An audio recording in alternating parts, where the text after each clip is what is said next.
right, going to call this meeting on Tuesday, March 10th, 2026 of the Wakefield School Committee. I'm going to call this meeting to order. Next item on the agenda, we are going to move into executive session. I'm going to read the motion under open meeting law, executive session exemptions number 2, 3, and 7 to discuss strategy with respect to collective bargaining as an open meeting may have a detrimental effect on the bargaining or litigating position of the public body and the chair so declares. Move to executive session to conduct strategy sessions in preparation for negotiations with non-union personnel to discuss superintendent's contract, and then we will later reconvene in open session at 7 p.m. at WCAT Studio. Second, Peter Davis. All right, we're going to do a roll call vote. Stephen Ingalls. Stephen Ingalls, yes. Pete Davis. Yes. Melissa Quinn. Yes. Sorry, Alex Oman. Yes. Kevin Fontanella votes yes. We are now going to move into executive session, and I'm going to exit the link. We will see you at 7 o'clock.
Hello, welcome. We have just left executive session and returned into open session. I just want everyone to know that this meeting is being recorded, so you'll be able to watch this recording for all posterity. But also, if anyone is recording this meeting at home, then please let WCAT know. Okay. All right, next item on our agenda is the Pledge of Allegiance. Please stand. I pledge allegiance to the flag of the United States of America and to the republic for which it stands, one nation, under God, indivisible, with liberty and justice for all.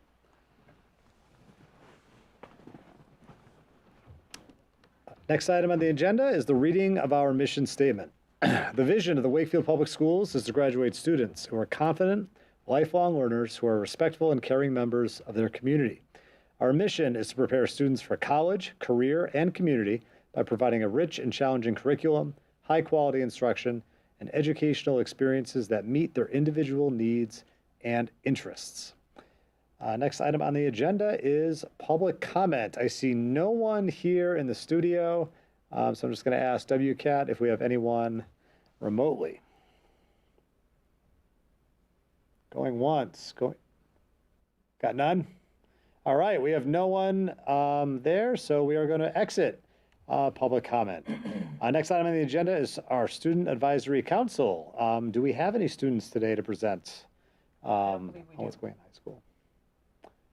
All right, seeing no students here, we will move to the next item of the agenda, which is our consent agenda. Oh, I forgot to say in the meeting, Kevin, are you good to make the motions? Yeah, I'm good. Okay, all right. So, all right, I'll have you read the motion. All right, move that the school committee approve the minutes of the February 10th, 2026 and February 24th, 2026 school committee meeting and accept the January 24th, 2025, January 31st, 2025, February 28th, 2025, March 10th, 2025, and April 4th, 2025 Finance and Facilities Subcommittee meeting minutes. Second. All right, the motion has been seconded. Do we have any discussion? Pete Davis. I'm going to approve the motion, but I just wanted to state that I was at the beginning of the February 10th meeting, but not when we returned to open session, but I will be voting to approve and accept all the minutes. Okay, thank you. Any other discussion on the motion? All right, seeing none, we'll go into a roll call vote. Kevin Piscatalo. Yes. Alex Dunman. Yes. Pete. Yes. Melissa. Yes. Stephen. Yes. And I vote yes. All right, these minutes have been approved. Next item on the agenda is our budget items. So first we have business reports. Christine. Good evening, everyone. Tonight you have the financial reports in front of you from July 1st, 2025 through February 28th, 2026. I just want to highlight the first page is the local budget through February 28th. And I just want to highlight that you'll see a dramatic decrease in the balance, the available balance in this month. And that's due primarily to special education transportation costs. We've seen dramatic increases in costs this year, dramatic increases in the needs of students and the needs of transportation, and the cost because of the increase in numbers means the increase of costs for those providers. We will have to do some budget transfers as we go through the year. We still have our offsets from revolving accounts to do, but I just want to highlight that that's a dramatic increase. If you'll see in the transportation line, line 8, it's both regular ed and special education. That's last year at this time we spent about $690,000. This year at this time we spent 1.2. So it's a dramatic factor for us. It's going to be a factor tonight when we talk about next year's budget as well. But I just wanted to highlight that that's not something that we were aware of when we were doing this budget last year at this time. But it's a rising cost driver for our budget. So that's the local budget. Christine, can I ask a question on that? Absolutely. So, Hold on for a second. oh, sorry. Do we have a technical issue? Are you good? Are you good? Okay. Yeah, Thank you. okay.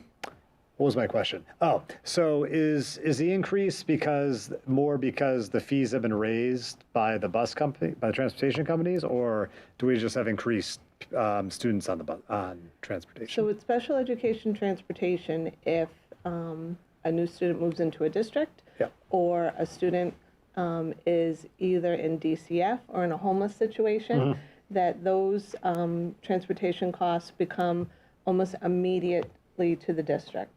So yes, they're expensive because there aren't a lot of providers that can do like a one-off transportation. This isn't really, we anticipated with our NRT regular buses. We have a contract, we knew what that cost was going to be. This is in addition to that. We have special education buses that drive in district. We also know what that cost is. This is in addition to that. This is our out of district and our students that have to go to other placements. And then, like I said, DCF and homeless students who have to come to Wakefield, but might be in shelters that are in different communities. And again, those are things that will happen once we know about them. But what we've done now is we've worked really hard with the special education department to encumber everything that we know from now until the end of the year. You'll see in that encumbrance column, it's $524,000. That's everything that we know as of today for the rest of the year. So everything's encumbered, all salaries are encumbered, all our fixed costs are encumbered. It's just, also we're still in our budget freeze for any other unexpected spending that might come up. We're still good, we're gonna be in a good spot to end this year, but we have to look at these costs because anything left we use, as you know, to prepay out-of-district costs for July, August, and September for out-of-district tuitions for next year. So that will be an ongoing conversation over the next couple of months of financial reports that you'll see. But I just wanted to highlight that that is a big driver for this year and next year. Thank you. You're welcome. The grants are predominantly spent down. We have just over $270,000. That's primarily the METCO grant, which is transportation, and some professional development services for that program. Then you have the last page is the revolving accounts, which is always a topic of conversation for any budget year. So you'll see we're hovering right now at about $3.2 million, but 1.6 of that is the school lunch program. And we'll talk about the plan for that balance moving forward from this year and next year. Similar with the Doyle, the preschool tuition, and Wakefield Academy, we haven't applied our offsets for next year. We always allow, if you'll see, that we have a negative balance in Doyle and local because we allow those charges to go to the local budget. But once we recoup those revenues from parents that pay tuition for the Doyle, we move that money into the local budget. So there's some budget transfers that have to happen in May and June to finish the year. So you might see a little bit more in these revolving accounts than you do in the local budget, but that will all be transferred by the end of June. I know that's a lot of information for this year, but we're getting into the last couple months of this fiscal year, and we're just making sure that everything's in place to end this fiscal year well and to do all those transfers that we planned for. Any questions on that? See no questions. Okay. And then we have the 2 payrolls for February. Yeah, I think we have a motion. We do. Move that the school committee approve payroll warrants number 34 and number 36. Second. Motion has been seconded. We'll move into a roll call vote. Kevin Piscatello. Yes. Alex. Yes. Pete. Yes. Melissa. Yes. Stephen. Yes. And I vote yes. Motion passes. Great. And then I think we have gifts. We have 2 gifts for girls basketball. So I think we have a motion here. Move that the school committee approve with gratitude the donation of 2 stipends valued at $3,000 each from Wakefield High School girls basketball for 2 assistant girls coaches for the 2025-2026 season. Second. Okay, the motion has been seconded. I'll move into a roll call vote. Kevin, Yes. Alex. Yes. Pete, Yes. Melissa. Yes. Stephen. Yes. And I vote yes as well. That motion passes. All right. I think that's it for our budget items, It is. except for the real budget presentation. All right. Next item on the agenda is our superintendent's remarks. So with permission of the chair, I'll do comments and updates from the table. Of course. And then we will kind of present our budget video, followed by a short presentation. Okay? So myself, Karen, Christine will be moving to the table.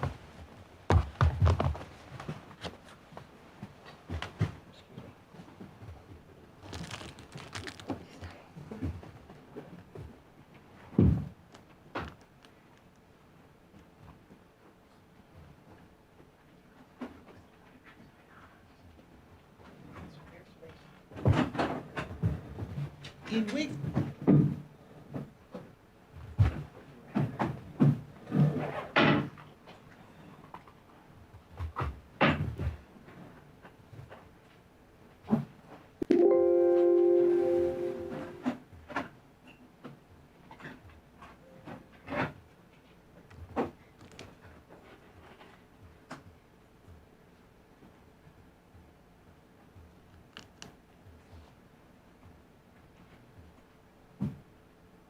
So just comments and updates to start.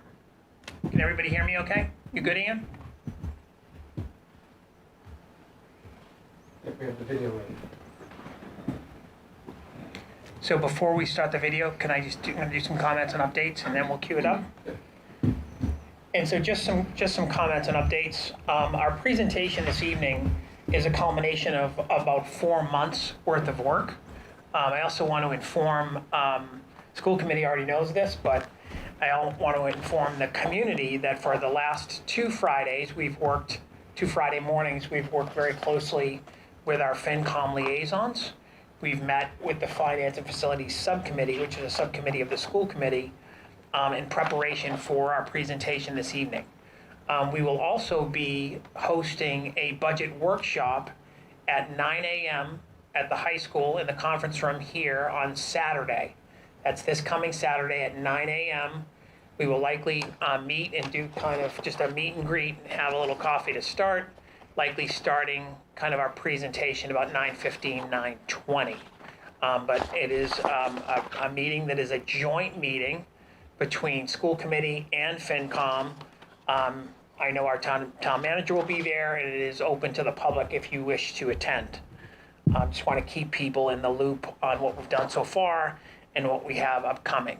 We will also be, after we present our initial kind of presentation this evening, we will be following up, and school committee will be kind of voting in 2 weeks from this evening. So essentially, we will treat this like we have other things where we're putting it on the table.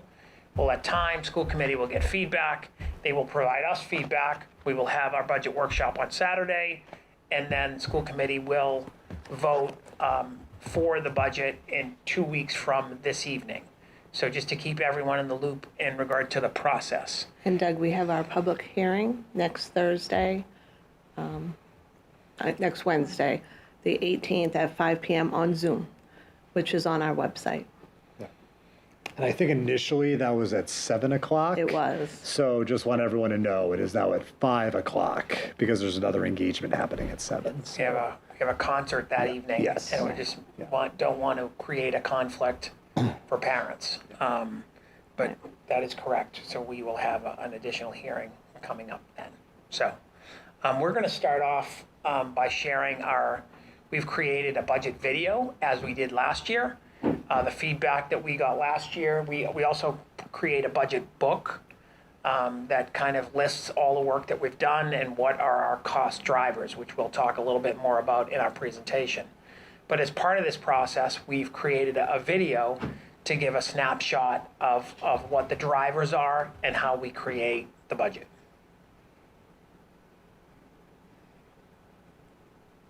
In Wakefield Public Schools, our budget is a reflection of our values, not just as a school district, but a community. That's why we want to ensure we share our budget in a way that connects all of us to our mission, core values, and strategic plan. In this 2026-27 budget video, we'll share how we develop our budget each year, dig deeper into our funding, including a key change you'll see if your student participates in after-school programs next year for performing arts, music, and sports. We'll show you the key drivers that continue to push our costs upward next year. And we'll show you the key numbers from our budget for next year, which the school committee will vote on and present at town meeting in May. Wakefield's school budget is more than $58 million next year, but more important is what's behind this big number.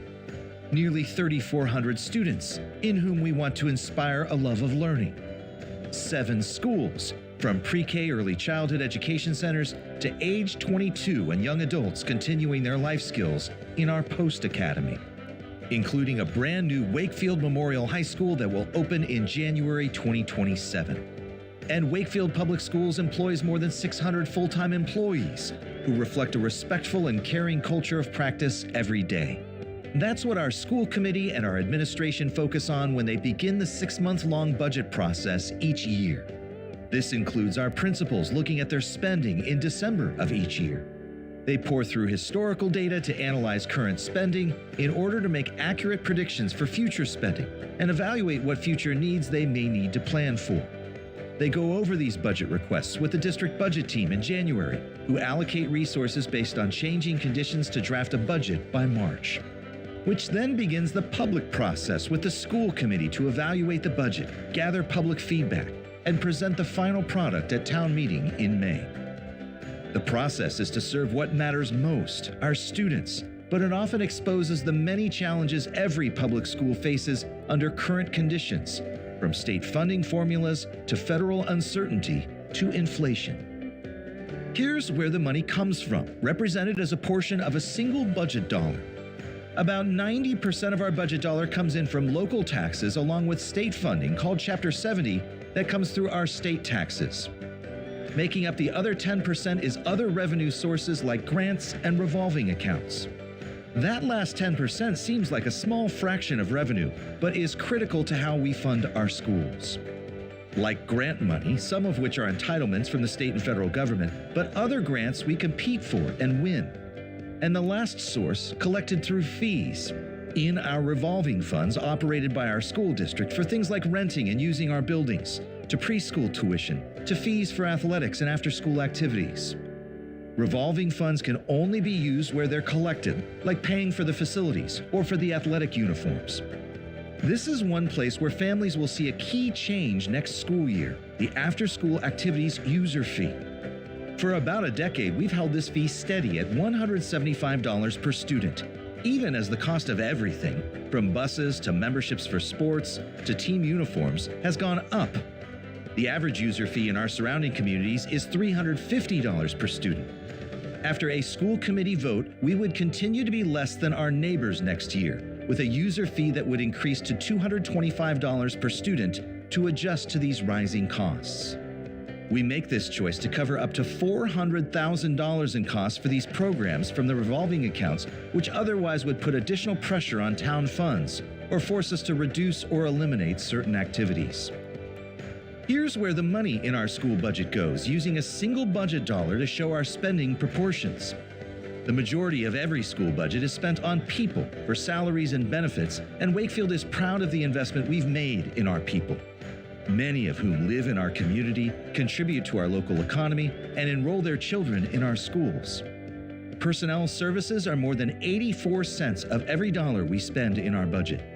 This includes an overall 4.8% increase in salaries for our more than 600 employees to help them adjust to the rising costs that every family faces. We're also proud to enter into next school year with all 7 of our bargaining units under contract, which makes our costs predictable. The next 12 cents of our budget dollar goes to contracted services. This includes getting our students to and from school safely, another driver of rising costs, where we've seen a $128,000 increase in our contract with NRT Transportation, as well as out-of-district tuition, which ensures an equitable education for every student, where we'll see an increase of $350,000 next year due to rising costs at these out-of-district schools. It might come as a surprise that our school district pays for everything else, from supplies to technology, with just the last 4 cents of every budget dollar. That's where we're seeing software and cybersecurity costs increase $130,000 next year. In total, that's where our budget dollar goes, centered on our people, driven upward by many costs we cannot control, and always with an eye for what we can. Here are the key numbers you'll see in our budget for next school year, which we'll ask our community to consider at town meeting. The total budget is $58.6 million. We continue to draw down our revolving accounts to offset our expenses, contributing about $282,000 from those accounts to relieve some of the pressure on town funds. This amounts overall to a 5.73% increase over last year's budget, driven first by the contracts we negotiated with our 7 collective bargaining units, but pushed upward by costs for contracts on transportation and special education that are required by law and we do not control. While we've made great strides, continued collaboration with the town is essential to managing rising costs related to labor, safety protocols, including building and cybersecurity, and long-term facility planning to accommodate enrollment and climate change.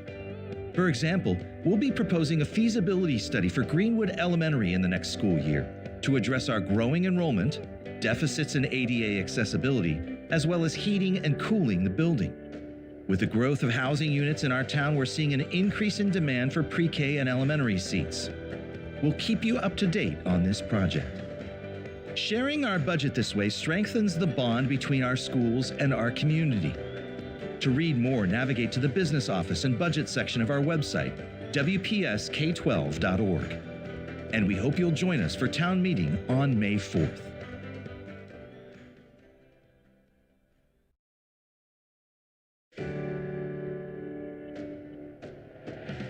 Slides from tonight will be up on the website by probably 7 a.m. tomorrow morning. I just wanted it to be here first. So, Ian, if we could get the PowerPoint slide, there we go, perfect. So before we get started, I want to, just a few comments about our video, right? It's not an AI generated video, and it's not an AI generated voice, right? And so we often get this question, the voice seemed perfect.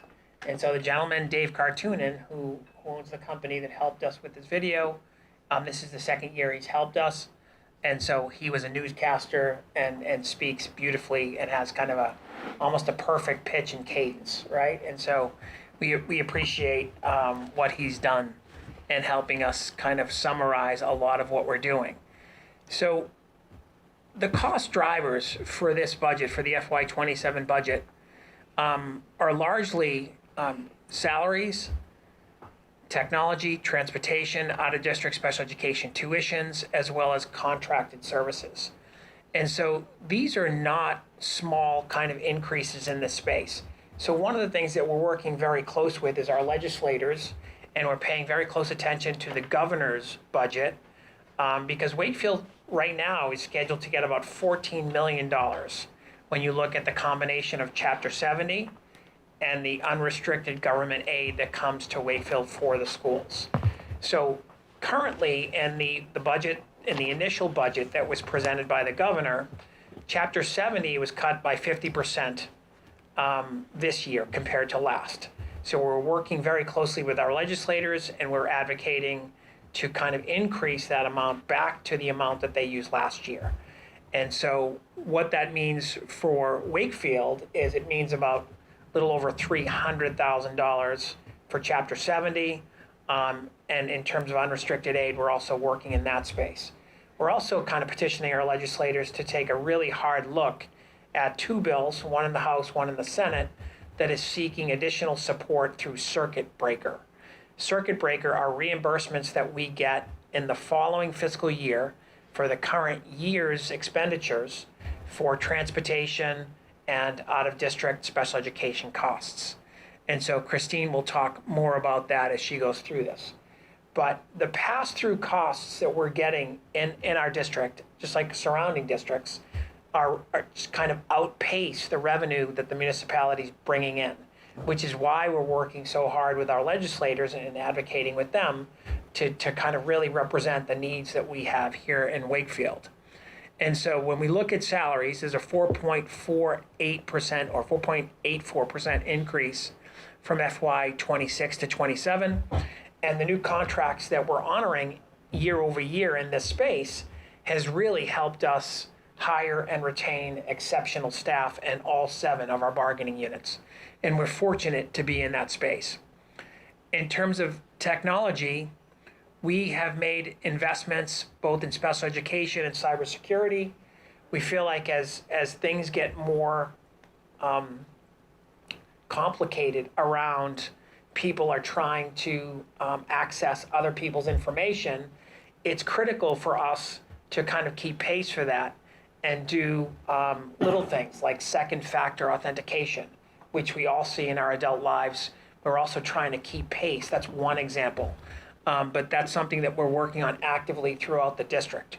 We've seen some of our surrounding communities have their information compromised, or we've seen kind of information held and locked where the ransom has had to be paid or ransomware has had to be paid for kind of the cyber hackers to release information.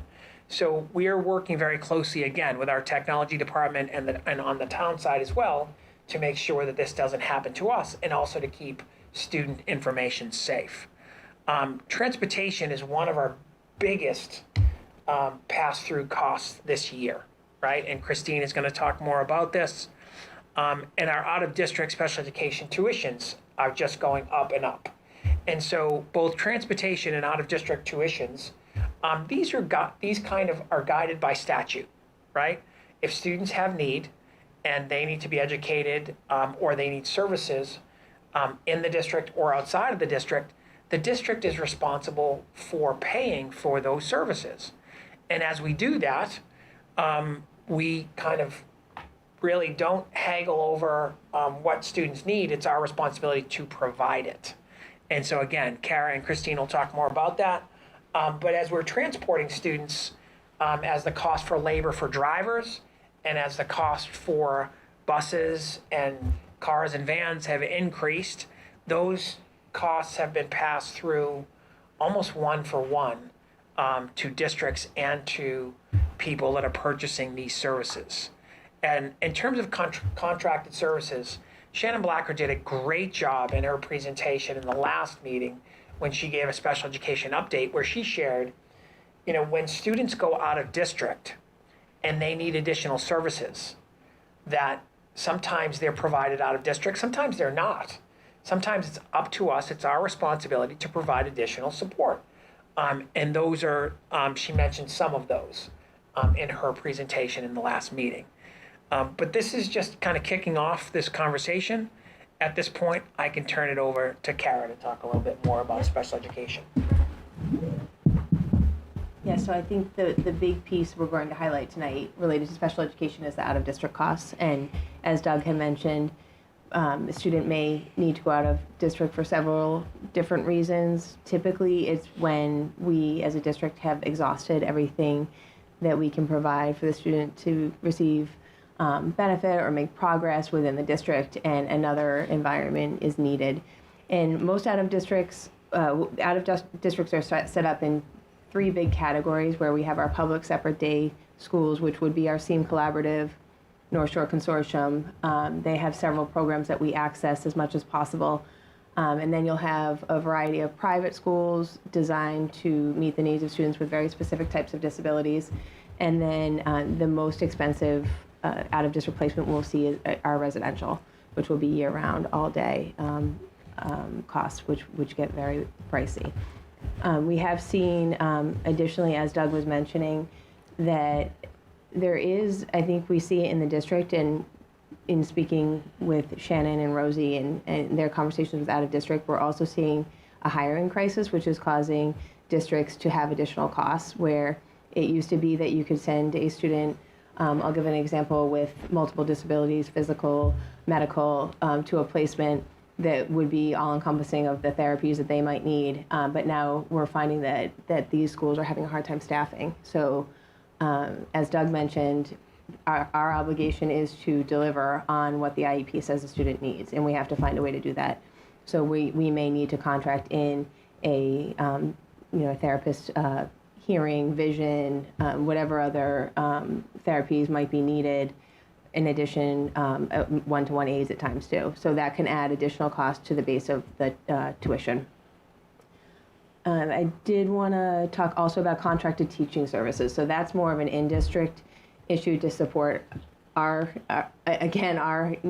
issues at times, hiring what is needed for our students. We may not always have on staff in Wakefield what is needed, and if we don't, we need to look outside and bring in contracted therapists or teachers to support our students and based on what their IEP needs are. As you can see, we are rising. Our special ed population is rising in line with the state. I think we're seeing that across the state. I don't think we're dramatically higher than what we're seeing in terms of populations growing at the state.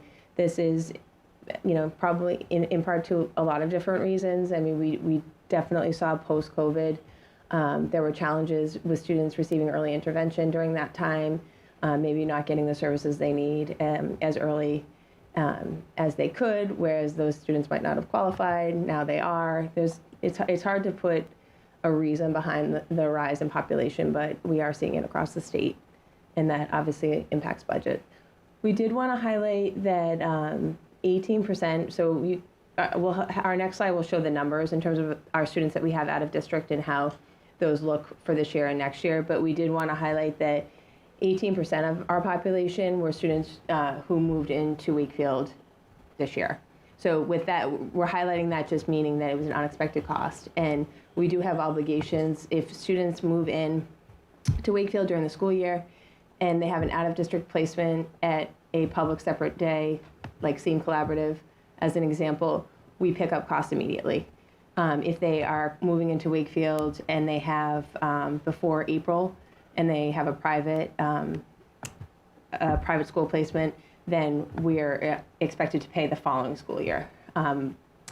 So we do have some leeway on the private school in terms of some buffer, but it can be challenging just to even our projections. It can throw them off a lot, especially if it's something like a residential placement or a really expensive private. And I did want to say, so the move-in piece is a cost, but I also wanted to say that the contracted services pieces can play a role too. So a student can also maybe move into district mid-year and have a one-to-one on their IEP that we didn't account for in our paraprofessional staffing. So that's an additional staff member too. So there's a lot of intricacies to providing students what they need, and it's all grounded in the IEP, our legal document that we're obligated to serve. So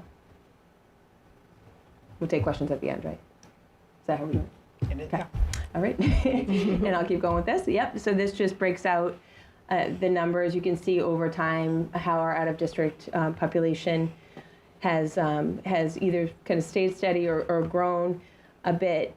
I do think that I don't want this to take away from the great work that's been done in the district, led by Rosie Galvin and Shannon Blacker, to build competitive in-district programs for our students. I think we find that the majority of our families want to stay in Wakefield. They want their child's needs to be met in Wakefield, and they want a top quality education in Wakefield. And so we're working really hard to provide that. You've seen the visual of our program development that starts at Doyle and ends at Post. There's a variety of different programs to meet the needs of students with different profiles. And one of the guarantees we wanted to offer families, which has been a slow build over time, which actually is completed next school year at the high school with the addition of our Strive program up there. Our visual will be complete, so parents can have that peace of mind that the program that their child needs in elementary school is available to them in middle and then high and then post if needed. That, I think, was a source of great stress for parents in the past when, okay, I have this great program happening at elementary. It might not be exactly available yet at the middle school. We'll try to create it as quickly as we can, but even that, I think, gives some anxiety to families just not knowing for sure.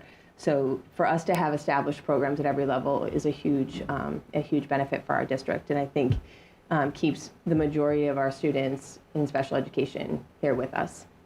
I think sorry, I'm gonna have to look here because I can't see that far away. And then just the breakdown, I think you see the OSD rate of inflation, just how particularly the private school increase in FY24 was a huge hit to districts, and I know Doug talked about that in the past. And then just the range. I think the range, the mid to max, speaks to the different out-of-district placements that I described, from public separate day to residential, and how you can have that wide range, and then the average cost per student. I'd just like to chime in before we move on from that slide, though, Doug, is how do we, you see right now we're hovering about $5 million for out-of-district tuitions. The next year we're looking at over $6 million. So how do we pay for that is a big question. It's a combination of the local budget. You see, we talked about this $350,000 increase to the local budget. So it's a combination of a local budget between 26 and 27. The prepays of local, if we have any money left over at the end of this year, that in conjunction with the local budget.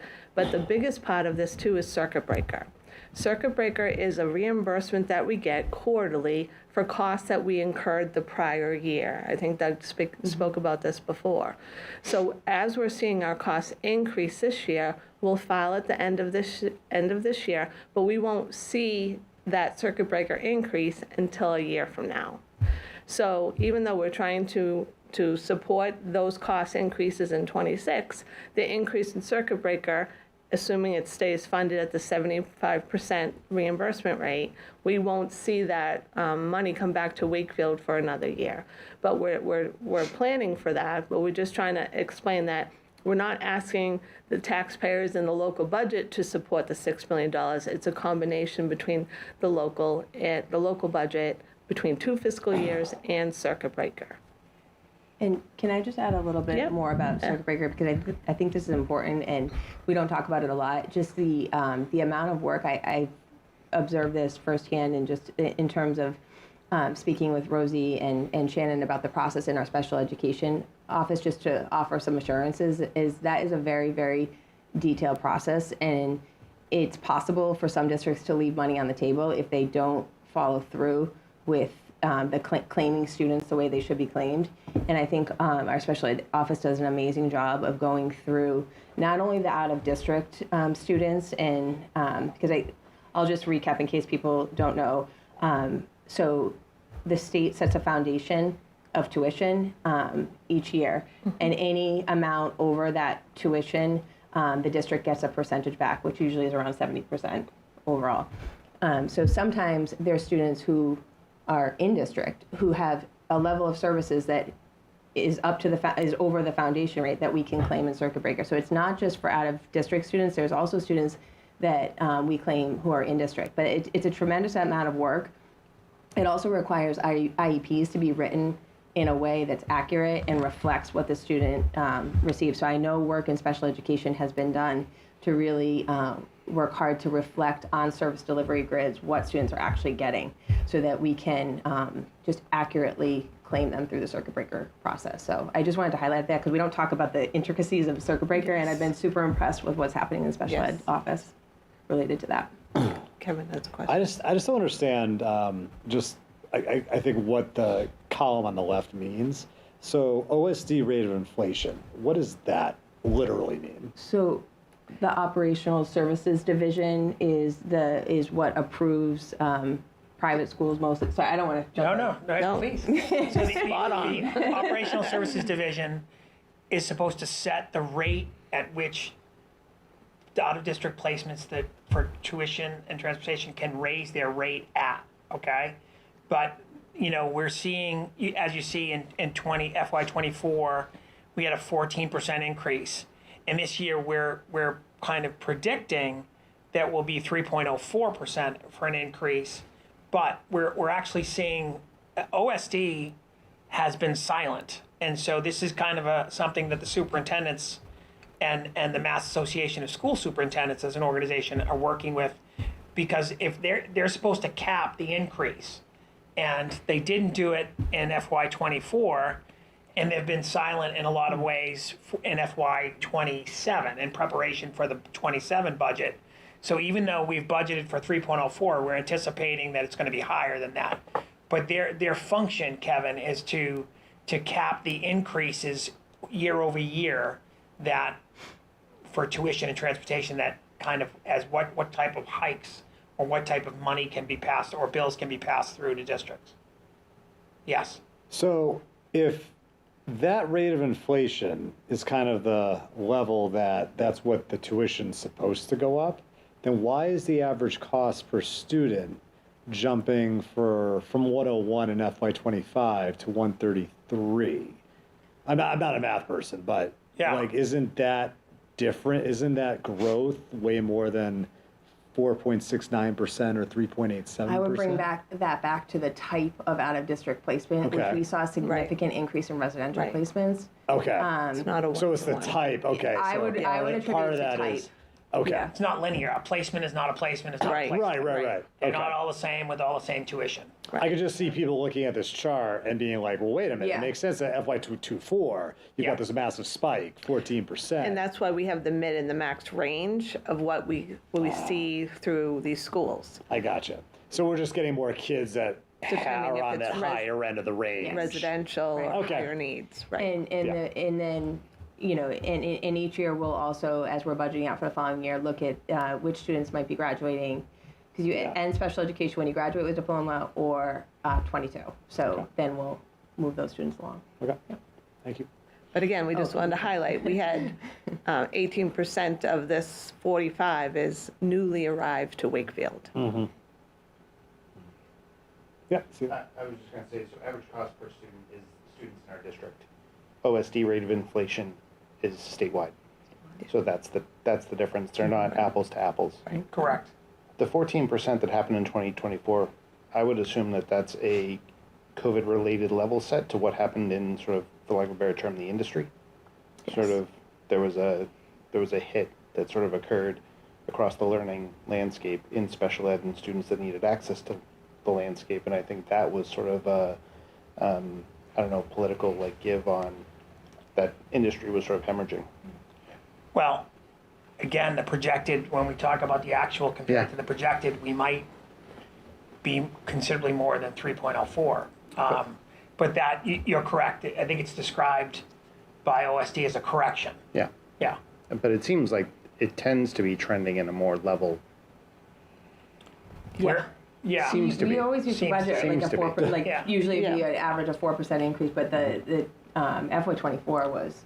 Yeah. But again, I think it comes back to trying to staff, employ qualified people, pay them competitively, ensure they have the right certifications, because, you know, I'll be honest, I think public schools are still more appealing in a lot of ways to credentialed people just because of the benefits and the salary that we offer.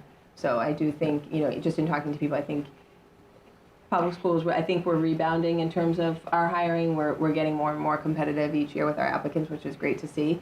But I think private schools are struggling a bit there too. If I can just add one more piece, and I'll be happy to answer your question. We always get asked, always, whenever we discuss special education, we always get asked, especially by FinCom, you know, do you look at creating programs in district? And I don't want this to be missed because Kara made this point beautifully, which is I think parents who live here in town, who chose to move here for the schools or for the community, always want to have their children educated in the community, right? And we always try to create programming in district first. That is a first choice 10 out of 10 times, right? And so, you know, we've done that successfully in a lot of ways. So the nuance of this is not, we're very cognizant of not only the numbers of students going out of district, but the needs of those students going out of district because there's such variance in tuition and costs, right? The other practice that we're seeing is that sometimes when students go out of district, some out of district placements will say, you know, we're very pleased to have John Doe, but we feel like to meet his service needs based on his grid of his IEP or her IEP, that we feel like we need to hire a new paraeducator. So they'll pass through costs for personnel in out-of-district placements directly back to the district. And so it's, again, it's a little slight, I don't want to say sleight of hand, but it's been a change in practice that goes along with increases in transportation and along with kind of changes in tuition. So it's just kind of the time that we're in, and we're really, again, I'm going to kind of go back to what I started with. We're really trying to reflect this back to our legislators to say that what this is creating is a structural deficit. It's creating a rate of change that municipalities can't keep pace with. So, we need greater support and more to follow there when we get to it. Stephen has. I just wanted to end on a thing with the special education budget. As we talk about it as a finance piece, we talk a lot about what our obligations are, what our needs are. I don't want to lose in that conversation what our want is, and our want is to serve the student. And so I don't want the community to hear us talk about this as, I know it is like an obligation, but it's also a want, and that's evidenced by Rosie, by Shannon, by the work that's done for grants, for finance, for even this meeting, to go to the public and say, we need these finances to support our students in this way. And so sometimes when we talk about the numbers, we can lose that bit of the conversation. And just for those that are listening, I want them to know that in the numbers are the kids and are the students. And we appreciate the work that goes into this part of the budget, informing it to sort of present that to the people that sort of advocate for what this district needs. And so we understand that those costs go up, and then the unique nature of the special education sort of landscape. And so just appreciate the people that do everything they can to sort of get the resources that our students need in that space. So that was it. Sorry, I'll get off my soapbox. Thank you, Stephen. So we're talking about, so what's the overall budget increase? You'll hear me say that this is an all funds budget. I say that over and over again. What does that mean? So an all funds budget means we look at not just, as the video implied, not just what we're asking the taxpayers of Wakefield to support, of what the local appropriation is, which is 90% of this budget, but we look at revolving accounts, we look at circuit breaker, we look at grants, we look at all revenue coming into the district, and we see what that could be as an offset to the local appropriation.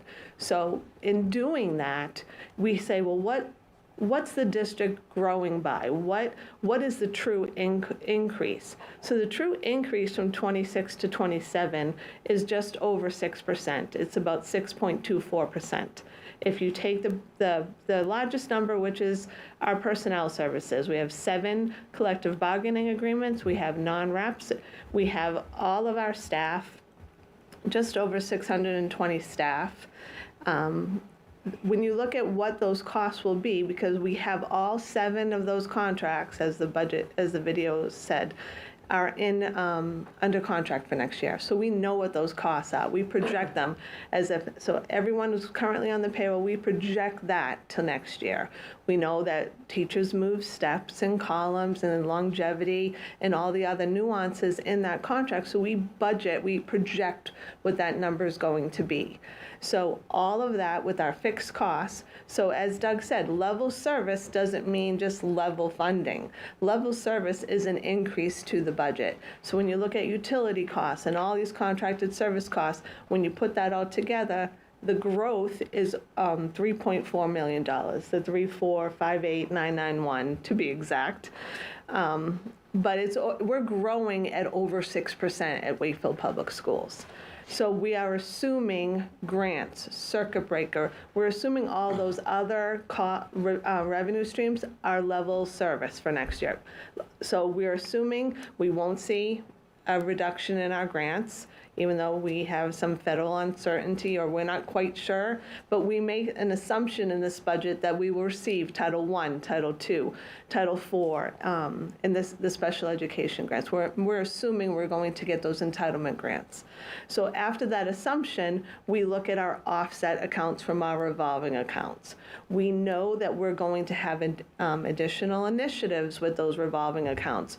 With Wakefield Academy, we've expanded our acceleration Acceleration Academy. We expanded our Math Boost program. We were able to do things with Acceleration Academy, so we were able to make investments with that program. But in addition to that, we know that Wakefield Academy, Doyle Preschool program, the facilities revolving account, those programs, they generate revenue. It's fantastic. We love these programs, but they also come at a cost to the district.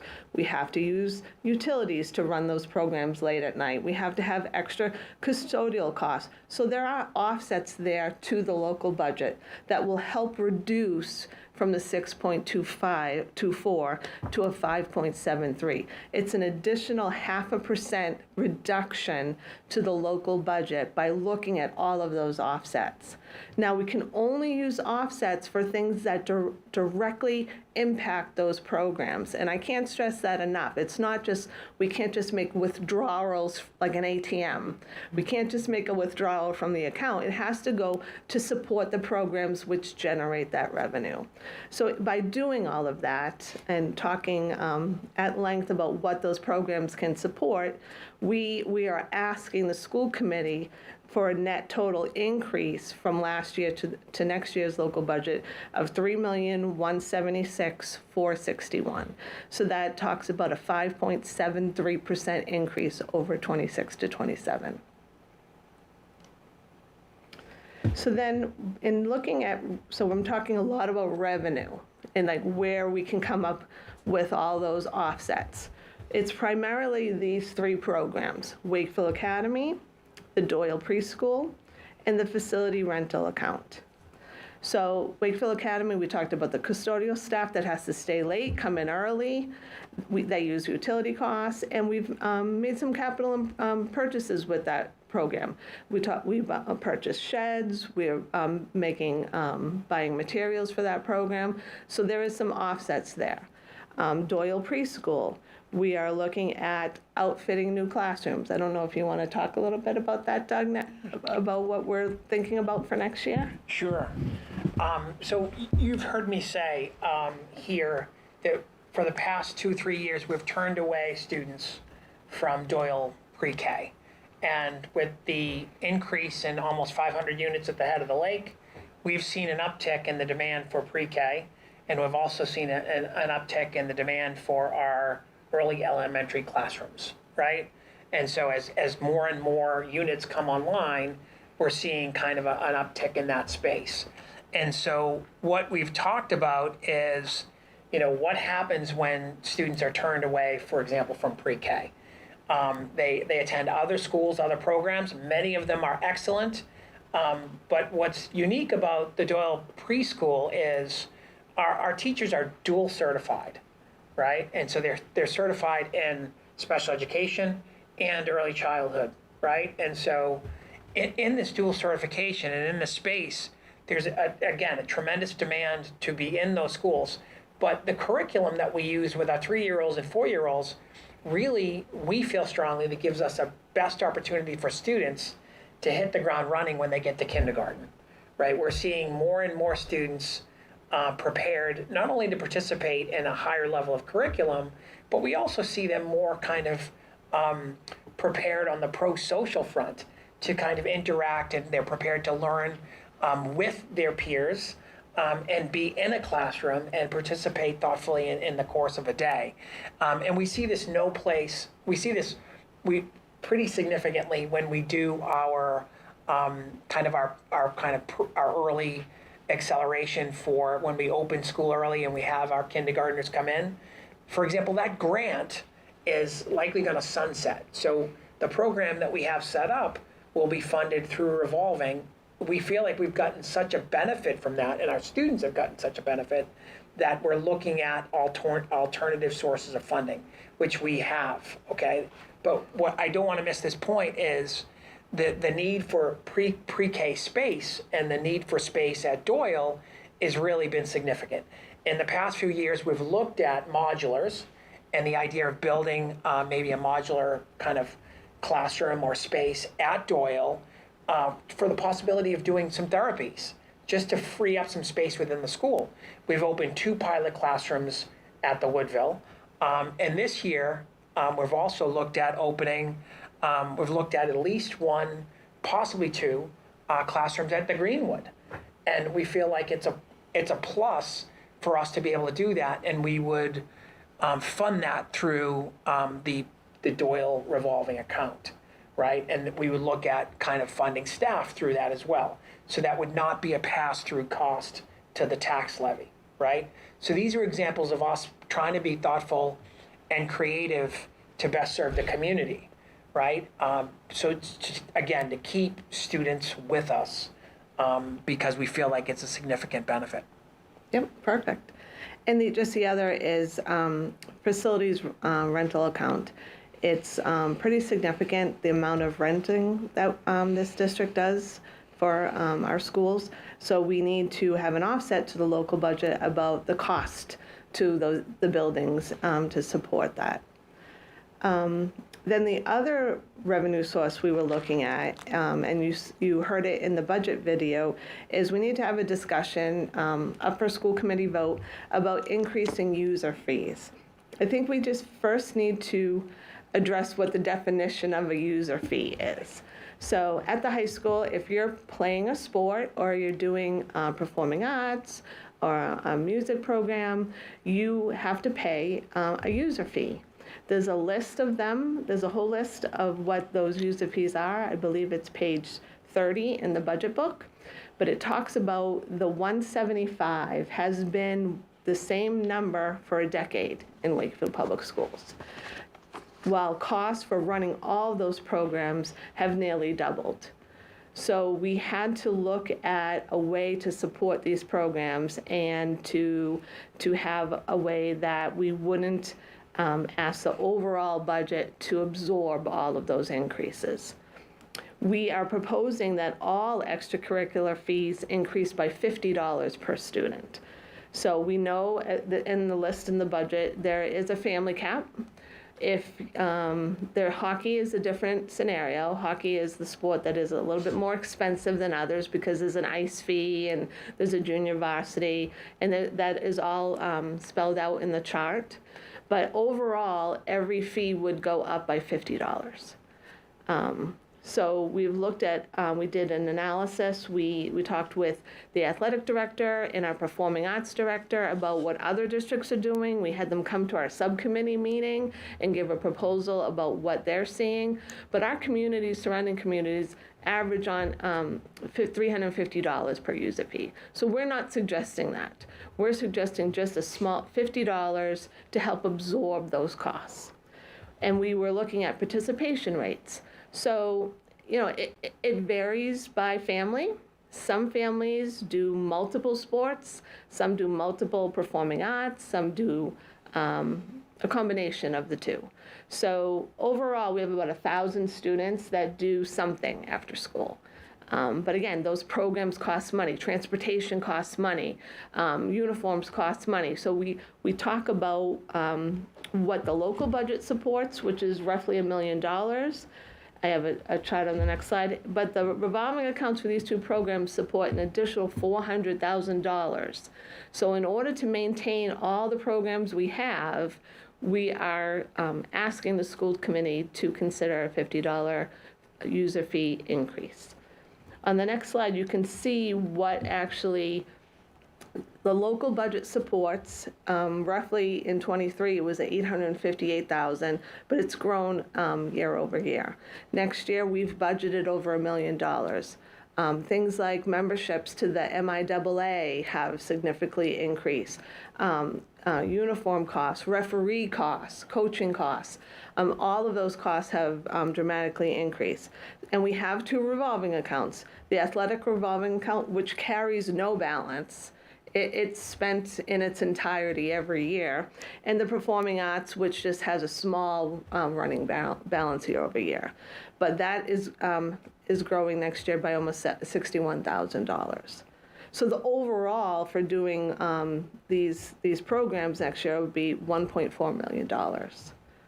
So is there any questions about that proposal, Stephen? I heard you say MIAA. Can you maybe also describe that increase in athletic? Because that seems significant. So that's not just, that's one of the dues that the athletic department has to pay to perform. So those membership costs have increased. All of his uniform costs have increased. All the referee costs, which are negotiated with those referee associations, are passed through to the district. And if you're going to play sports, if you're going to have a wrestling or a baseball game, you need a referee or an umpire at those things. Yeah, just the expenses just seem to be a lot larger than, from 25 to 26 to 27. Yep. So since the new high school has been built, transportation costs for athletics has really increased because we've had more away games. Okay. We lost our field, track and field. All of those games had to be away. So again, with our new NRT contract, those costs were passed on to us. How do we handle families that might need assistance in user fees? Is there a mechanism?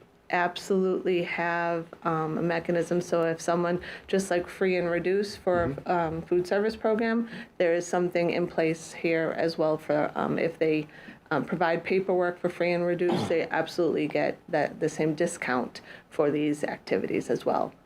We would never turn someone, a family, away from participating because of need. Yeah. Have you ever thought of doing something like, you can tell me to stop if you want. Some activities that maybe my kids take part in go by like a sliding scale, and it's sort of voluntary. So it's like, if you can pay 100% tuition, and a lot of people do, but maybe there are other tiers like 75% or whatever. And it's kind of it's like on your honor kind of piece. And in some spaces that works, and I wasn't sure if it's ever anything that's sort of crossed your mind in terms of. We haven't had that suggested before, and so it's an interesting suggestion. I'd be interested to see what other districts are doing it and how it's working.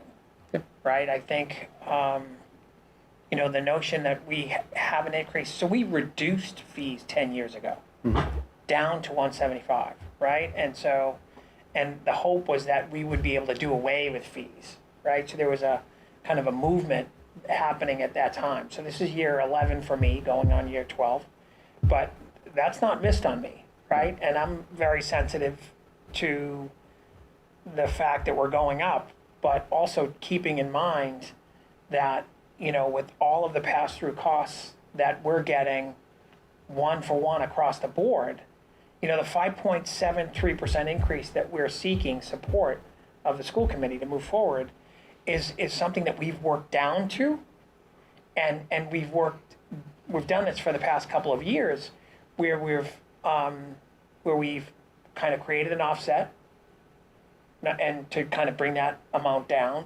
But what's also not represented here is the reimbursement that we provide, that we vote on, and school committee votes on at the end of the year, to give money back to the town to reimburse for food service for benefits, right?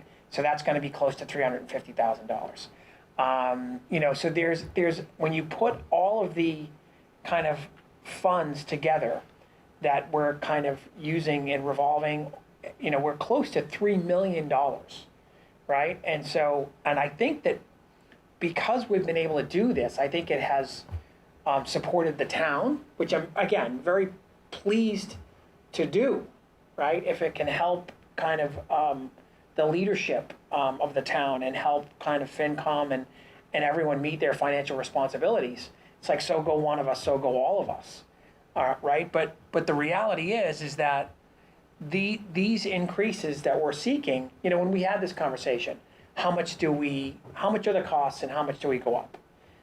Someone made the suggestion, not a sliding scale, but someone made a suggestion, why don't you just go up $100?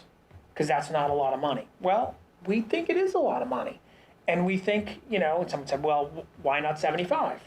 And so, we're trying to strike a balance, and kind of trying to strike something that we think people may be able to afford, with the asterisk that if people need support, based on, for example, the question you asked, people aren't turned away. Yeah. Right? And so this is, it's a complicated conversation, right? Especially, and I'll say more about this on the next slide before we close, but, you know, but it's a complicated conversation. Thank you. I just want to know if the 5.73% increase is already assumes these user fees and these increased user fees, or if that's going to change the. It's assuming that It's assuming that. the $400,000 is going to be assumed, that 393.5 is going to be assumed by the revolving accounts, yes. Otherwise, the 5.73 has to be increased.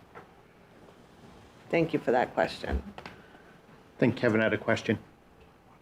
Yeah, Christine, you had mentioned the family cap, but I wasn't able to gather. Did the family cap increase with this increase? Yes, on page, do you have the budget document in front of you, Kevin? On page 30. I didn't bring it with today, Oh, sorry. it's okay. 675. It's $675, but that is a $50 increase, but it's for the family, so it's 3 times, so it's $150. Okay, yeah, thank you. Yeah. And just the user fee, and I know we had this question, Melissa, but it's per sport, right? If you play a fall sport, it's a user fee. If you play a spring sport, because these sports, these activities are expensive. I can't stress that enough. They all have coaches, which are part of our Unit A contract, which has a scale for what we pay our coaches. It has officials, it has transportation. I mean, we're fortunate. We have a great performing arts programs, but these are year-over-year costs that are growing, and we've been able to absorb in the local budget, but we really have to look at where the revenue can be increased. And this is a conversation and something that school committee needs to vote on. Yeah, I mean, the thing that I've always struggled with user fees is that we're a public educational system, and like we're providing the same equal service to every single student that comes into our district, right? It doesn't matter if you're poor or you're rich, you're gonna be able to take Algebra 1, you're gonna be able to take chemistry, you're gonna be able to take, third grade. It's the whole point of a public educational system is that you're providing, for the taxpayers in the town, you're providing a service for that town, and everyone's getting equal access to that service. The issue I have with user, and this is just a permanent bias of mine. I'm not saying it's right or wrong, but the logical problem I have with user fees is the idea that anyone would feel that they're being turned away. And I understand it's not an academic activity. I understand it's not happening within the ballpark of the actual time frame of the school. I get that. I get it's after school, before school activities.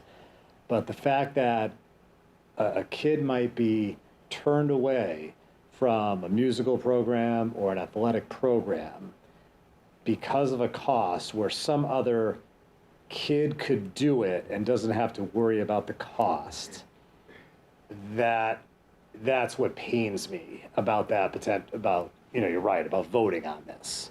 I understand that we need more revenue. I understand that you guys have worked really hard to come up with, the dollar figure that can, support a really good budget for our school system. That's always been the logical issue I've had with user fees, not just this year. I mean, this has been an issue for the last 20, 30, however many years in public education, right around, at least in Massachusetts. I don't know where else. Yeah. And I think I can say with a lot of confidence that the practice across our district, I can only speak for Wakefield, whether it's a field trip cost, a user fee, access to after-school care. Yeah. We're not turning anyone away that is able to, reach out with us. Like Christine, there's documentation, there's things that we talk through, and we're small enough to know and have good relationships with our families that I just can't think of, I just don't want that to be the perception that we're actively turning people away. I can't think of any scenario in the time I've been here where we've you know, I don't believe. and I you don't turn believe. away a need. I don't believe for a second Yeah. that you would turn anyone away. I don't believe for a second that the district or anyone on the school committee would turn any student away. It's just that underneath pressure. It's the idea that a family might be embarrassed Yeah, no, I to understand that. ask you for help. Yeah. That's the fear. You know, I know that we wouldn't intentionally do it, but I do think that's something to consider. But Kevin, we have programs, Wakefield Academy, people have to pay. It's not free. Doyle Preschool, we have a tuition. So these programs, it's a fee-based program. So athletic and performing arts are revolving accounts that generate, revenue from the people who want to participate. They pay a fee to participate in that program, and it goes to make sure the program can run and be successful. If we got away with all those programs and lumped it all into the local budget, the number would be dramatically different. I understand.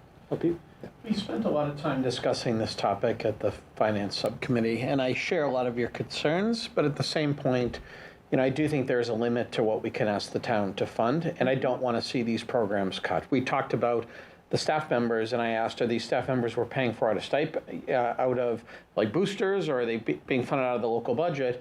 And I got confirmation that, at least for our performing arts, those staff members are all funded out of our local budget.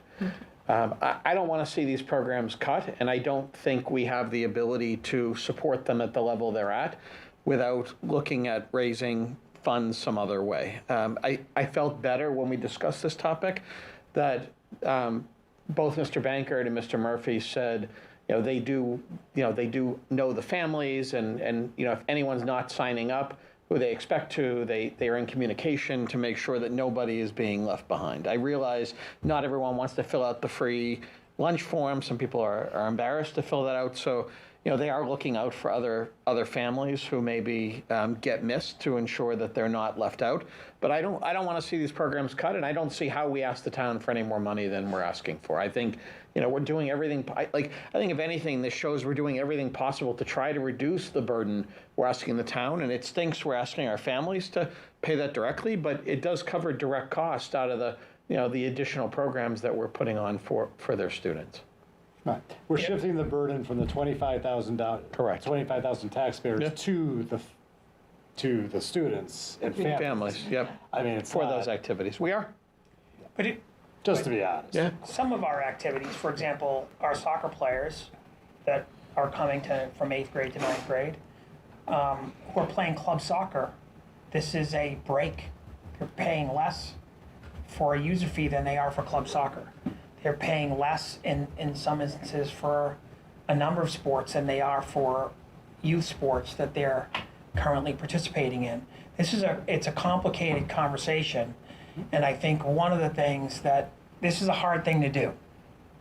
But I think what Pete was saying around, we want to limit the burden on families, right? But at the same time, how much more can we ask or take from the town revenue or that's coming in, right? And so, it's a very complicated situation to be in. And again, school committee can guide us on this and kind of weigh in. And, if you feel like we shouldn't raise fees, you have every right to let us know that, we don't think it's the right time.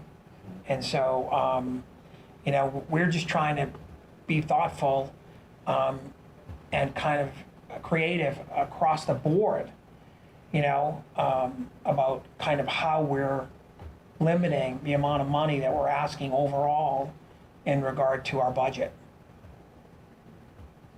So.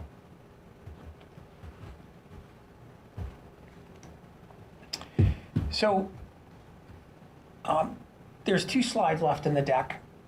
This is the last slide is just, questions, but, before I kind of summarize what we're asking for, I want the school committee to hear, I know you know this, we work very closely with you all, but we want the community to hear that we are very tuned into what's happening economically in the world.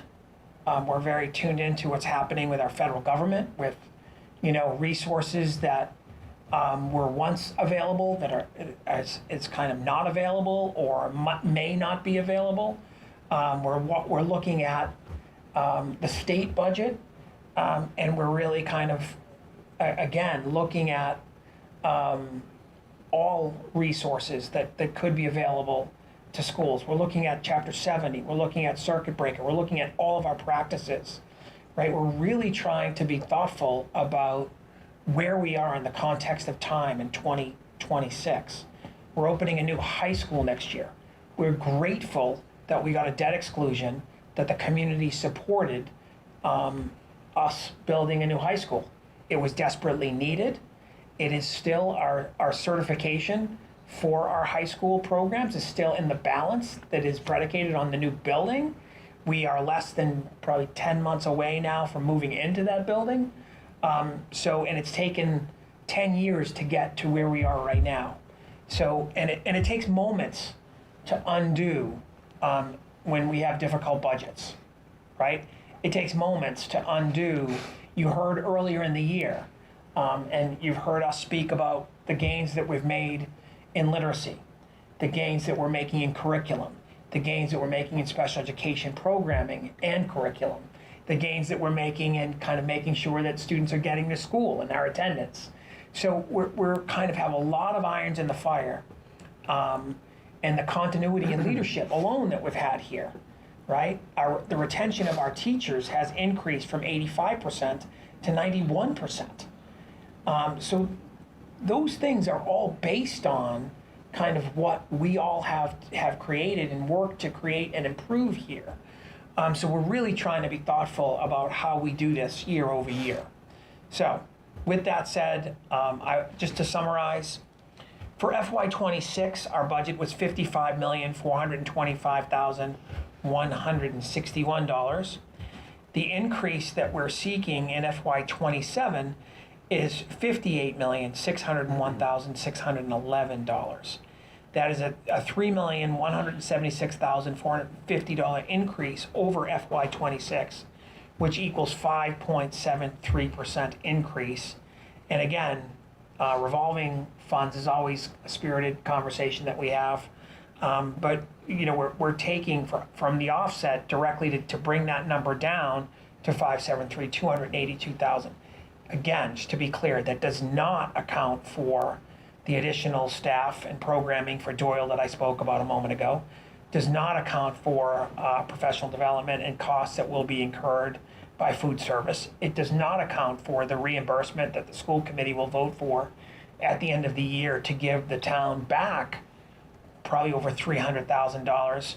So that's kind of where we are in summary of our presentation.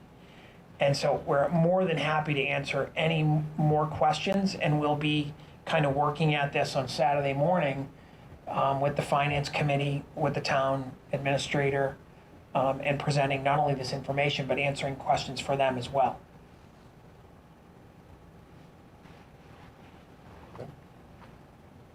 Is this question time? It's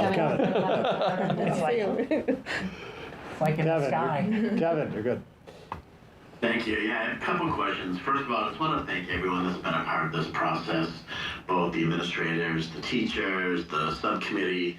In my 11 years, I've never served on that subcommittee, so I know it's a lot of work. So just want to thank everyone that's been a part of it thus far. One of the things I know that's come up in the past, and I just wanted to clarify for others, I believe this budget does not include any new positions, that the number of full-time employees will remain the same, or at least that's what we're proposing. Is that an accurate assumption? So that is an accurate assumption, Kevin. This is a level service budget essentially. So what we are adding, but will not be added to the budget, it will come out of revolving, are the additional support for the Doyle classroom or classrooms at Greenwood is kind of what we're saying there. And we always, we'll cover this on Saturday with our FinCom liaisons and the finance committee, but whenever we can build programming in district special education programming to keep students in district. That is, again, I mentioned this, it's always our first choice.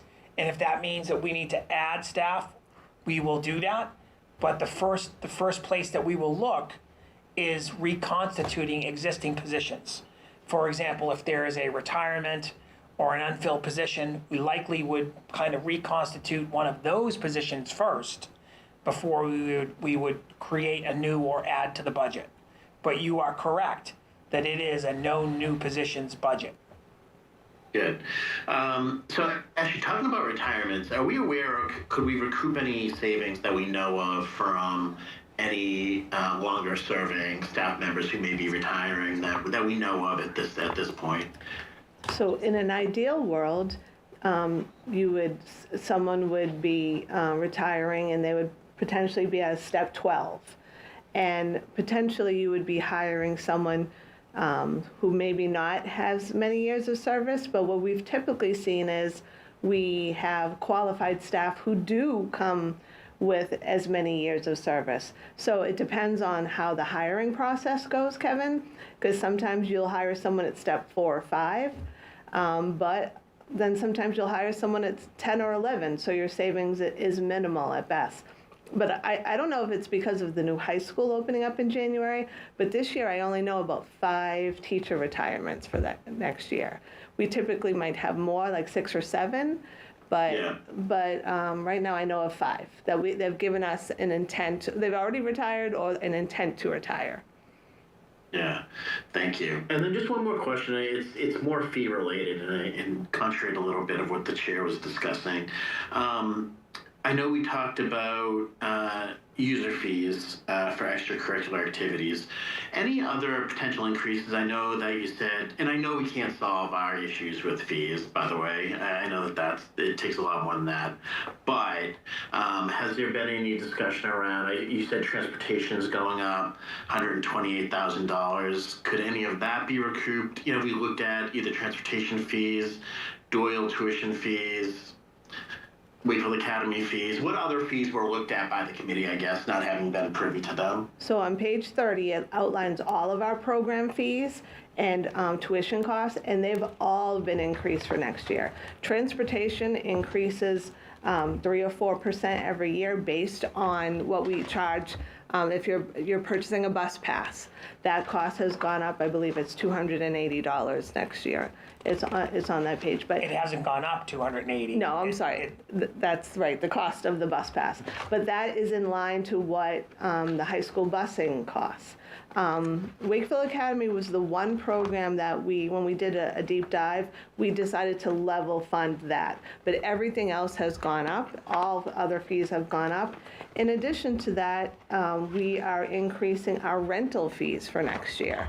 So when you're renting for the Galvin or the new Performing Arts Center, which would probably be in another year, those fees will go up because we're going to be one of the premier school districts that everyone wants to come and rent from.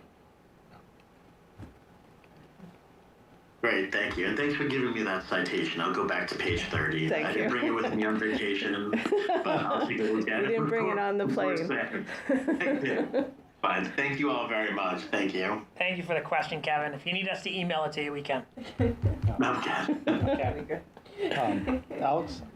I just had a clarifier and then one question. You'd mentioned the Greenwood, like an expansion of our pre-K classes. Is that moving forward? Is that online for next year? It is. So That's very exciting news, just like to me personally, but that's it is exciting news. And so Erin Manzi is the director of Doyle.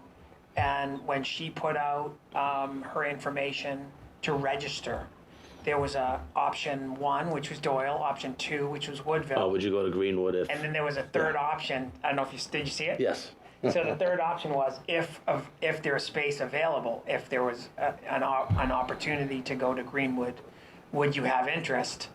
And There's a lot of interest. there's a lot of interest. Yeah. That's awesome. That's great news. Yeah. Really. Thank you. Yeah. Thank you. Greenwood is an amazing community, and the teachers there, all of our teachers are pretty gritty, but with the no AC and the temperatures that it can reach, and you know, I always, Character building. oh man, I always marvel. So we get phone calls sometimes when it hits 70, 72 degrees at Galvin, as it's kind of difficult. But as it being 95 over at Greenwood, and all is good with the world. Yeah, that's great. The question I had was within the, talking about maybe having to absorb some other costs Yeah. That weren't kind of encapsulated in the budget. Are there any, because you mentioned like grants, like Title I, II, et cetera, like are there any grant-funded positions that could be impacted that you may have to absorb that you didn't account for within that budget that are student-facing? Yes, our special ed, it's the 240 grant, And 262. right? They carry 30 paraprofessionals on those grants. So it was slightly reduced this year, so we were able to absorb that with the Doyle revolving account. But if that is additionally reduced, we have to think about funding those positions. Thank you. Thank Right. you.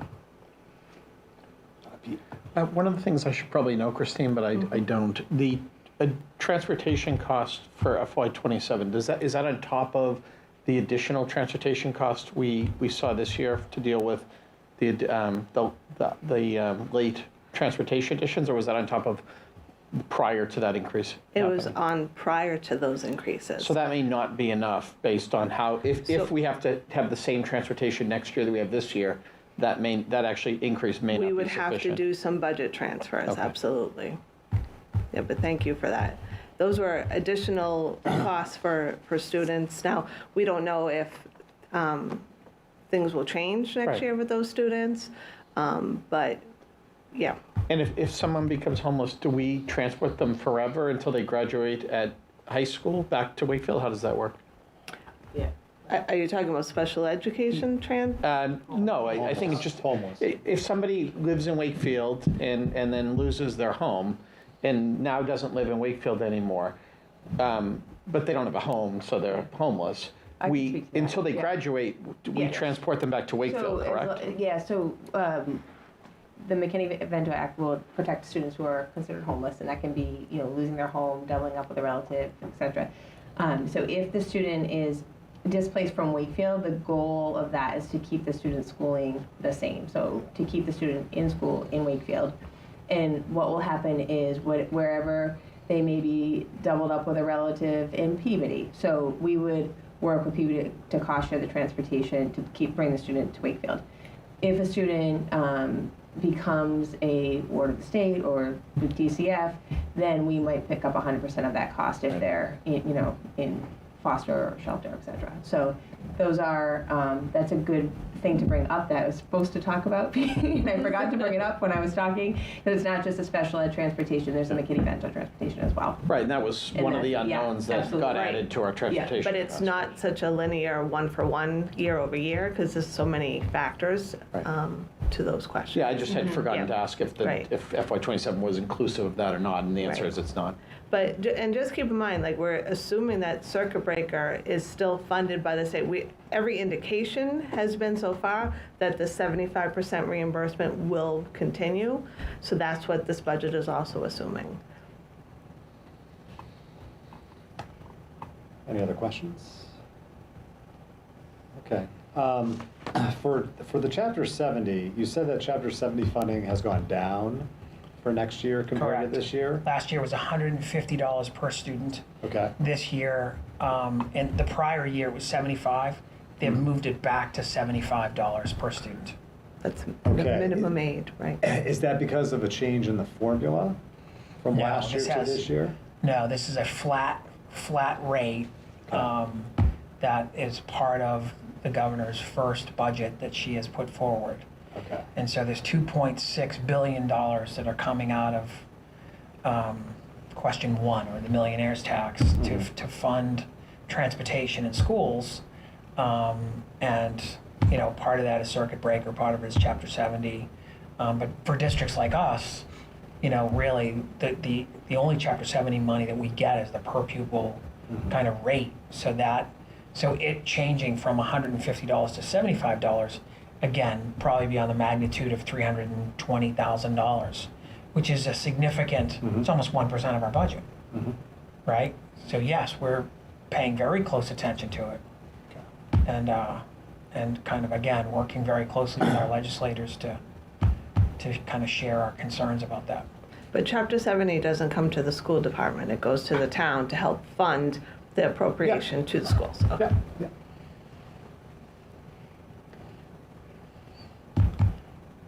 Any other questions? Okay. Well, thank you very much for your presentation. Thank you so much. We Great. appreciate the time and the questions. Thank you.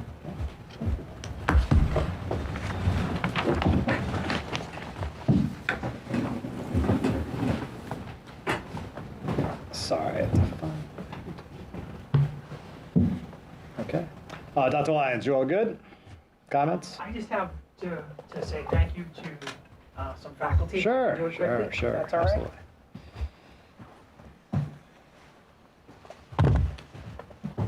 So before we close, just some closing comments. I'd like to thank Rabbi Sruli Brook, who organized with two of our teacher leaders, Jason Pavey and Margaret, who were really Margaret Messier, who were instrumental in having a Holocaust survivor come and visit our school today.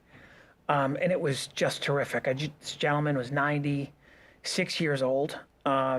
During the war, he was a teenager, 12, 13, 14, and 15. Just really remarkable. He spoke beautifully. Students were remarkably kind in their questions. I'll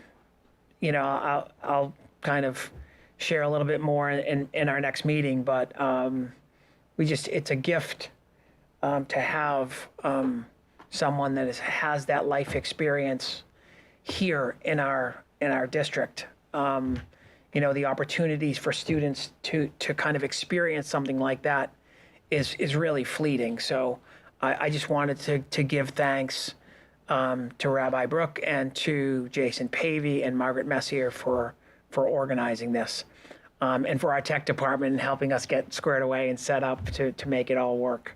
But the kids were terrific. Just could not have been better. But I'll share a little bit more in the next meeting. Thank you. Okay. Thank you. All right. Next item on the agenda are my comments. So I did want to make a broad statement about not necessarily the specific budget presentation, but just my feelings about what's been going on really statewide with budgets. As a lot of you know, I'm a union leader in the district that I work with, and because of that, I'm in constant conversations with multiple towns, multiple districts, and I am hyper aware of the budget issues that have not just hitting districts this year, but have really been hitting districts really heavy last year and really the last few years. And I think that I think that living in Wakefield, when you're not living in a district that really has these issues, these like fiscal issues that happen during budget season, I think that I just want the community to be aware that we're in a really fortunate spot, even though we're talking now about a level service budget where we're not really adding any programs.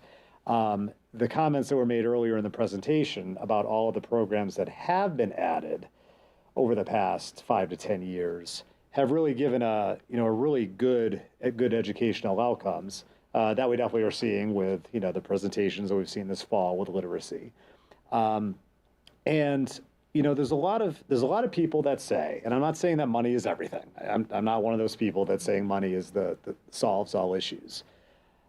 But the budgets that we have had over the last 4 or 5 years, I think that those strong budgets that really did a good job of funding our school system, they do matter in terms of educational outcomes. I'm not saying that money is everything, but money is definitely a big part of the thing. I don't care what field you're talking about, right? You need investment, financial investment. I don't care if it's AI or whatever field you want to go into, you need it. And And I think we've been very fortunate due to, very good financial leadership, both on the town side and the school side over the last 5-10 years. I think we're in a fortunate position.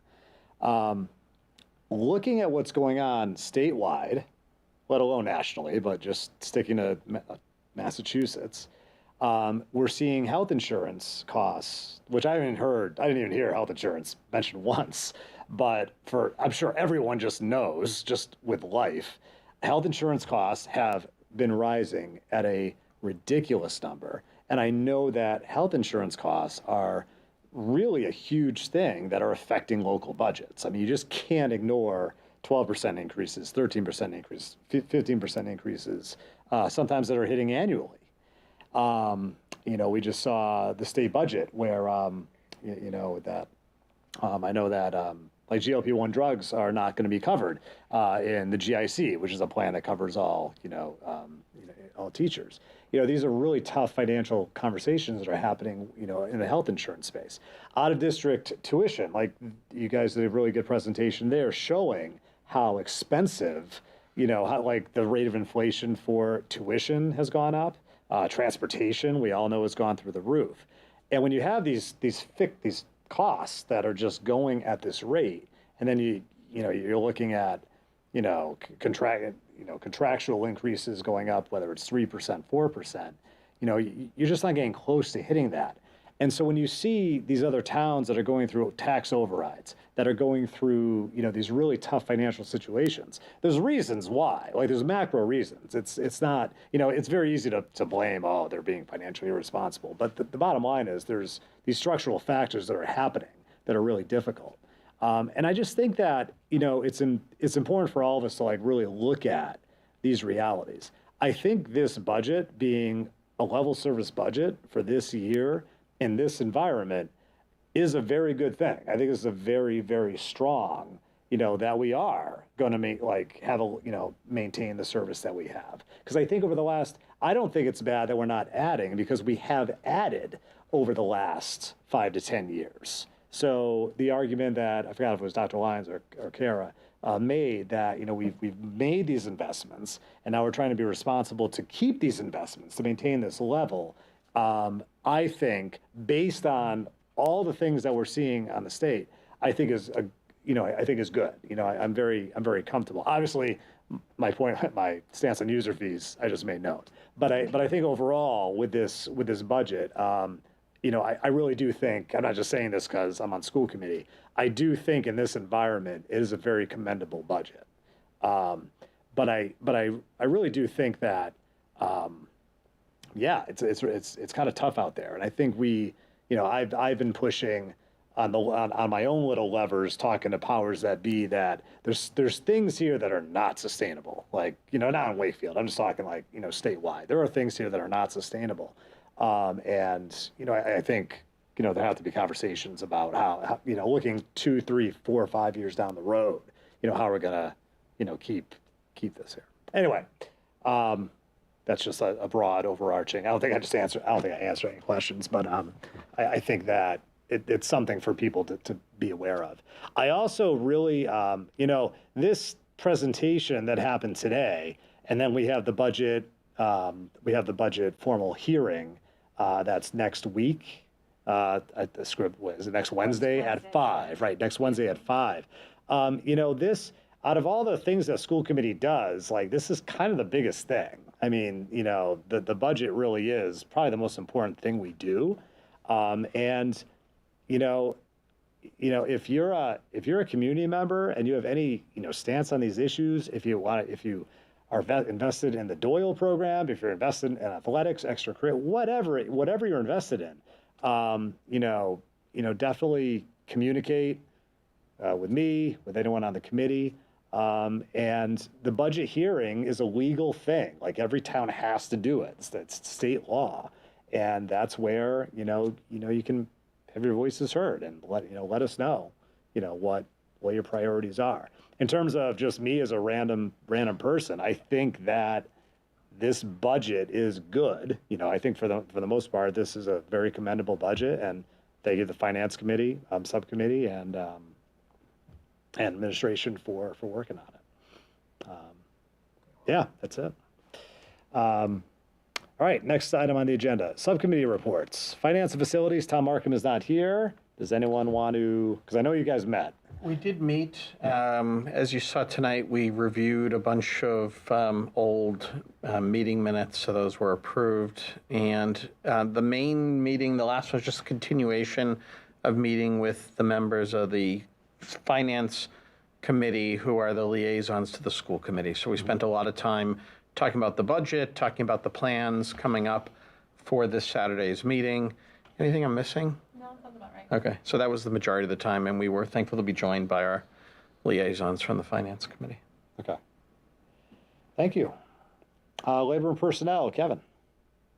Yeah, we continue to have our discussions with the WEA on schedule change and the move to the new high school. Are scheduled for another meeting tomorrow to be determined, so that'll be updated online if there were to be any changes, but we're meeting again tomorrow on the scheduled. And then next Monday, Labor is meeting again to continue our conversations around the superintendent's contract extensions. So hopefully some more news to come at the next meeting with some progress on both fronts. Thank you.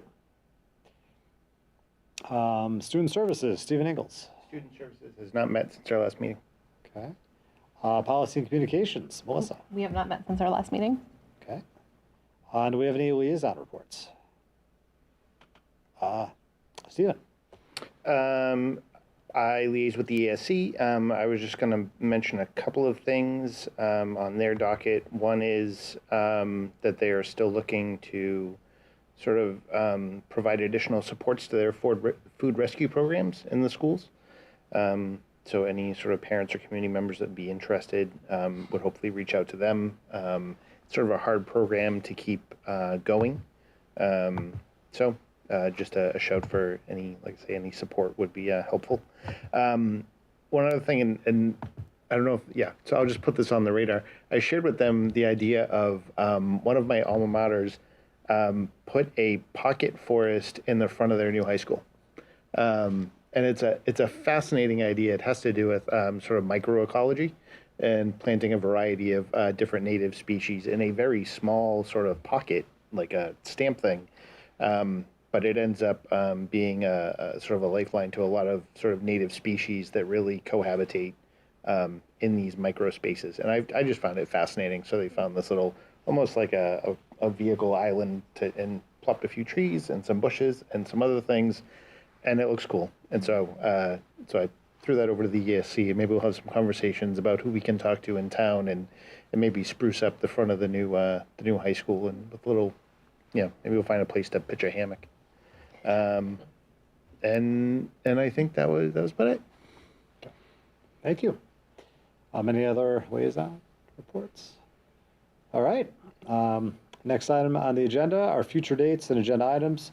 So we've got the budget hearing on Wednesday, March 18th. March 18th, 5 o'clock. There we go, 5 o'clock p.m. on Zoom.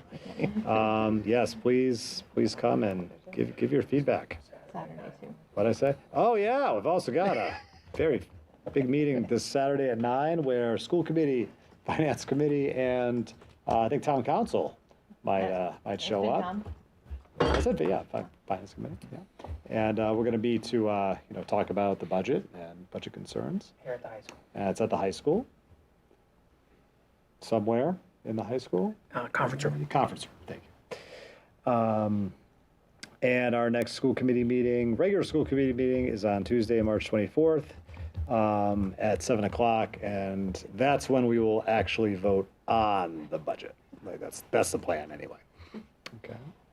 Next item on the agenda, school committee comments. Does anyone have any comments to make? Not a comment. Oh, sorry. No, go ahead. I just had a quick question on the meeting schedule. When I was looking at it earlier today, I noticed that the 28th we have a meeting, and typically we don't have one on town election day, which I think that is. Are we going to have one? I don't care either way, but typically we don't have one on that night. April 28th? Isn't that town election day?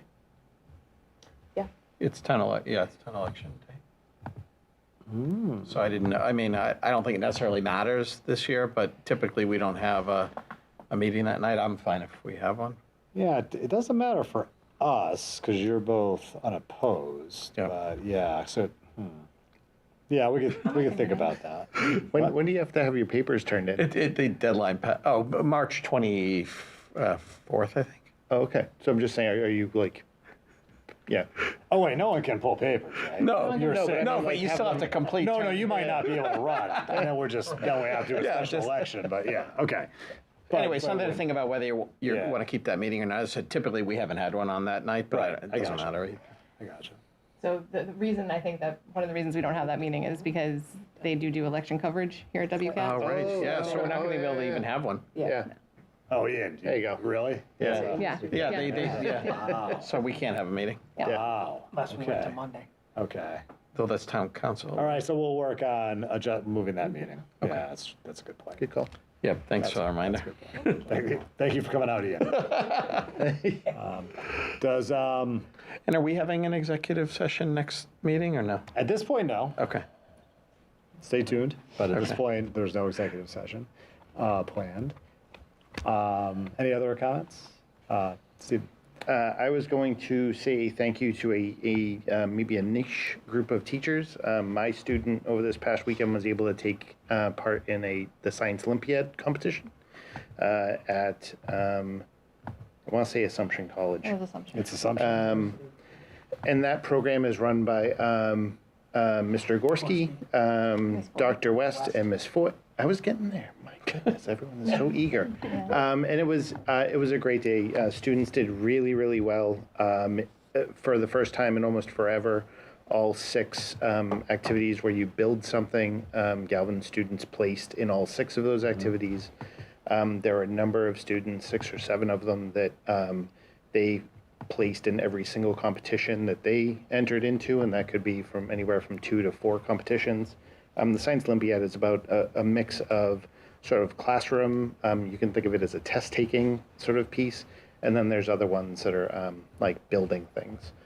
So maybe building a bridge that, they put under weight and it collapses, or all manner of things. It was all awesome. It was super cool. But I just think of it as being just a great resource to our kids, the kids that take advantage of it, and thank you to those teachers that put that there for them. It's just one of those like countless ways that sort of our kids can find themselves in our school community. And it was a highlight for my student and also for his friends that also sort of partake in that. So thank you for that. Yeah. Chris sent us some pictures. It was great. Yeah, an email with highlighting, the student achievements and some pictures. It was great to see. It was me. I should say, to your point about sort of where we put budget, where we put things, Yep. the schools that they compete against are some high level, like elite schools. Like their science curriculum is the Science Olympiad. It's insane. And just they win everything over and over and over again. And so when our students come out and win a placement anywhere on the range, they are so happy to know that like they stand shoulder to shoulder with these kids that are just giants. And it's amazing. Yeah, Mr. Gorski lets kids try things and lets them kind of really, they're allowed to create on their own, Yep. right? Absolutely. Which is different than some teams. Yep. Some teams, it's a very structured curriculum. And I think, Chris and his team, shout out to them, and they've just been fantastic. The quick anecdote is the student team, to your point, to the student team that they do a thing where they build a car and they race it towards a wall and they put an egg on the front of it. Your point is to like stop the car before the egg smashes on the wall. The kids read the rule book. The rules literally say you just can't break the egg. So everybody else has brakes on their cars. They decided to forgo the brakes, and they would just kind of make their car gingerly go there, and the egg would just kiss the wall, and that would be pretty close. And so Mr. Gorski was like, "You're gonna do what?" And they're like, "Yeah, we're not gonna do brakes." He's like, "Oh, okay, good luck." Yeah, awesome, great. And they came in second. That's great. It was amazing. Even the judge was like, "You don't have what?" And so it was just a great day. So it's one of those things that those kids usually don't come up in front of school committee or get a lot of accolades. So I just wanted to sort of call it out. They should. We should have that at a subsequent meeting. I emailed Mr. Gorski to see if you want to bring a few of them in the next meeting. But I would just kind of echo Stephen's sentiments, because not just Science Olympiad. Yeah. I think Jess Cummings said mock trial I think. Oh, yeah. Did really well. And I think, I mean, parents, unless your kid's doing one of these things, like, you just have no clue. Like, everyone knows what marching band is, everyone knows what football is, but you don't know what Science Olympiad is until you actually see what's going on. And like these academic like clubs, like what's really neat about them is, I don't care if it's mock trial or model UN or whatever, they're actually putting these kids, it's not like school, like they're putting these kids in environments where you actually have to like apply, yeah, some academic knowledge, but it's all about using real world skills and real life skills. That's what they're doing. Like all of those academic extracurriculars, which is like so much more like practical than what I did today on my teaching the Cold War. You know, it's like way more useful. So yeah. If I could add to that, we saw this a little bit at STEAM night, right? Yeah. And, Joanne Marks and her team, I think for those that experienced STEAM night, I don't know if you want to. No, it was led by Joanne Marks, Aaron Bailey, and Lisa Tibbetts. And we had teachers from across the district participate in different stations. Science Olympiad was there as well. It was at Galvin last, I'm losing track of the days, Wednesday. I think it was last Wednesday. Thank you. And we've shifted the focus the last couple of years, to the credit of Aaron, Lisa, and Joanne, to be more of a younger student focus, more elementary, lower, middle school focus, and it's really engaging. The kids love to see their teachers. They make connections to the curriculum. They do, just fun projects with us. So vendors from Wakefield. We had, Kid Casso. I think the new pop-up store is a Creative Chaos. They had a table there, a bunch of different tables from Wakefield. I won't remember everybody, but it just had such great energy. It was so well attended, and the kids were having a lot of fun. I had more parents comment like, "Oh my gosh, I didn't know my first grader could do this." Yeah. It's really quite fun. Yeah, it's great. Quite fun to see. Great. But thanks, Kara. They do a nice job. Yeah. Any other comments? All right, last time on the agenda, we got a motion to adjourn. Move the school committee adjourn its meeting of Tuesday, March 10th, 2026. Second. All right, all those in favor? Oh, wait, sorry, roll call vote. Kevin? Yeah. Kevin. Alex? Yes. Pete? Yes. Melissa? Yes. Stephen? Yes. I vote yes. All right. Bye, everyone. Thank you, everybody. Bye.